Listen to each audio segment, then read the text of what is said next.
Husband ಮತ್ತು ವೈಫಲ್ಲಿ sexual satisfaction differences ವ್ಯತ್ಯಾಸ ತುಂಬ ಕಾಮನ್ ಆಗಿರುತ್ತೆ. ಈಗ ಮೆನ್ನಲ್ಲಿ ಒಂದು ಸ್ಯಾಟಿಸ್ಫ್ಯಾಕ್ಷನ್ ಸೆಕ್ಸ್ ಮಾಡಿದಾಗೆಲ್ಲ ಒಂದು ಖುಷಿ ಅಂತ ಸಿಗೋದು ಆಲ್ಮೋಸ್ಟ್ 90 to 95% ಇದ್ದರೆ, ವುಮನ್ನಲ್ಲಿ ಒಂದು 60 to 70% ಮಾತ್ರ ಒಂದು ಖುಷಿ ಅಂತೇಳಿ ಆಗತ್ತೆ. ಇದಕ್ಕೆ ಕಾರಣನೂ ಇದೆ. ಒಂದು ಹಾರ್ಮೋನ್ ಡಿಫ್ರೆನ್ಸಲ್ಲಿ ಬಂದರೆ, ಇನ್ನೊಂದು ಸೈಕಲಾಜಿಕಲ್ಲು ಬರುತ್ತೆ. ಅಂದರೆ ಮೆನ್ನಲ್ಲಿ ಟೆಸ್ಟೋಸ್ಟಿರೋನ್ ಹಾರ್ಮೋನ್ ಇರುತ್ತೆ.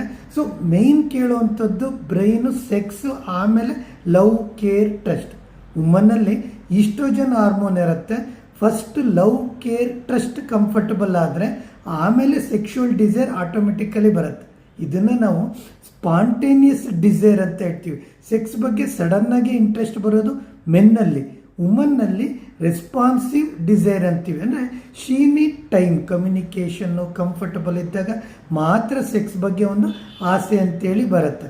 ಇಲ್ಲಿ ಹಾರ್ಮೋನಲ್ ಡಿಫ್ರೆನ್ಸ್ ಇರುತ್ತೆ, ಜೊತೆಗೆ ಟೈಮಿಂಗ್ ಡಿಫ್ರೆನ್ಸ್ ಇರುತ್ತೆ. ಟೆಸ್ಟೋಸ್ಟಿರೋನ್ ಮೆನ್ನಲ್ಲಿ ಮಾರ್ನಿಂಗ್ 3 o'clock 8 o'clock ಒಂದು ಸೆಕ್ಸ್ ಬಗ್ಗೆ ಮೂಡ್ ಇತ್ತು ಅಂದರೆ, ವುಮನ್ನಲ್ಲಿ ಈವ್ನಿಂಗ್ 4 to 9 ಏನಿದೆ ಆ ಟೈಮಲ್ಲಿ ಒಂದು ಸೆಕ್ಸ್ ಬಗ್ಗೆ ಮೂಡ್ ಬರುತ್ತೆ. ಇಲ್ಲಿ ಮ್ಯೂಚುವಲ್ ಸ್ಯಾಟಿಸ್ಫ್ಯಾಕ್ಷನ್ ಇರಬೇಕು, ಆ ಎಂಜಾಯ್ಮೆಂಟ್ ಇರಬೇಕು. ಆದರೆ ಇದೊಂದು ಪ್ರಾಜೆಕ್ಟ್ ಅಥವಾ ಕೆಲಸದ ಥರ ಮಾತ್ರ ಇರಬಾರ್ದು. ಜೊತೆಗೆ ಮೆನ್ನಲ್ಲಿ ಮತ್ತು ವುಮನ್ನಲ್ಲಿ ಸೆಕ್ಸ್ ಪ್ರಾಬ್ಲಮ್ ಕಾಮನ್ ಆಗಿರುತ್ತೆ.